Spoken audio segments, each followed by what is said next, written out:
ஊதியம்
தமிழகம் முழுவதும் வந்து தமிழ்நாடு அங்கன்வாடி மற்றும் சத்துணவு சங்க கூட்டங்களின் கூட்டமைப்பின் ஆர்ப்பாட்டமானது நடந்து கொண்டிருக்கிறது. இப்போ வந்து நாங்கள் வந்து தமிழக அரசிட்ட என்ன கேட்டிருந்தோம், முதல்வர்கிட்ட நாங்கள் என்ன கேட்டிருந்தோம்னா 3 அம்ச கோரிக்கைகளை வலியுறுத்தி நாங்கள் போராட்டம் நடத்தினோம். அதில் வந்து முதல் கோரிக்கையை வந்து எங்களை வந்து காலமுறை ஊதியம் ஆக்கணும் அப்படின்னு நாங்கள் கேட்டிருந்தோம்.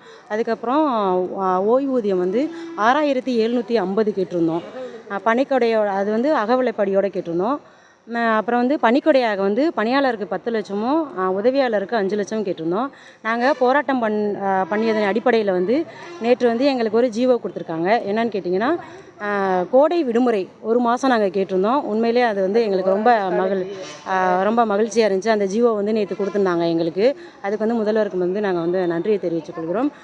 கோடை மாதத்திலேருந்து 1 மாத விடுமுறையும் மினிமைய ஊழியர்களுக்கு வந்து பணிக்காலம் வந்து அவங்க ஜாயின் பண்ண முதலே அவங்களோட இதை வந்து பணிக்காலமாக அறிவிச்சிருக்காங்க. இந்த 2 ஜீவோ எங்களுக்கு அறிவிச்சிருக்காங்க. அதுவே எங்களுக்கு சந்தோஷம்தான். இருந்தாலும் எங்களோட முக்கியமான கோரிக்கையான எங்களை வந்து காலமுறை ஊதியத்தில் கொண்டு வரணும் அப்படிங்கிறது தான் எங்களோட முக்கியமான கோரிக்கையே.